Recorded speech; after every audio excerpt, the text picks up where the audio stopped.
Pour commencer, il vous faudra 100 g de sucre, 4 cuillères à soupe de lait, 3 œufs, du Nutella bien entendu, de l'arôme vanille et j'ai oublié 80 g de farine.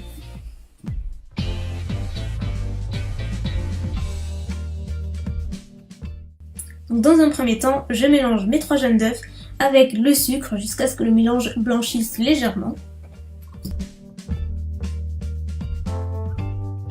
J'ajoute ensuite les liquides comme l'équivalent de 4 cuillères à soupe de lait ainsi que l'arôme de mon choix qui est la vanille. Vous pouvez opter pour de la fleur d'oranger ou ce que vous voulez, ou rien du tout, puis mélanger. Et enfin, ajouter les 100 g de farine que j'ai oublié de vous montrer au tout début mais qui sont bel et bien là et on en a absolument besoin.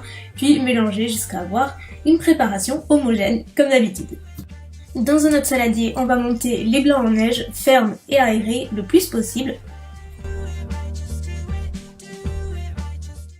Puis on incorpore doucement à l'aide d'une spatule en silicone de préférence petit à petit les blancs en neige jusqu'à les incorporer au mieux à la préparation sans les casser. Alors là, écoutez-moi bien, c'est là où tout va se jouer et c'est là où il faut être le plus attentif possible.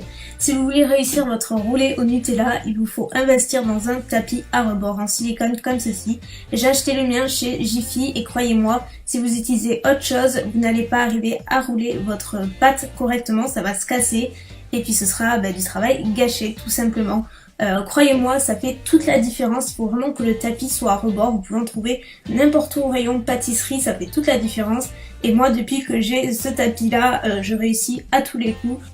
Donc après avoir tapissé mon moule donc de papier cuisson, papier sulfurisé, peu importe, assurez-vous juste qu'il soit anti-adhérent pour que ça se démoule le plus facilement possible.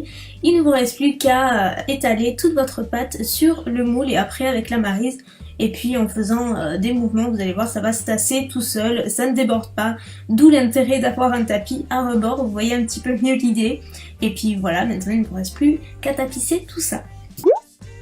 Puis enfourner 15 minutes à 160 degrés. Une fois que c'est cuit, ça ressemble à ça, il suffit juste que la pâte soit relativement souple pour pouvoir appliquer de la pâte à tartiner. Et donc là, je décolle légèrement les bords avec une spatule.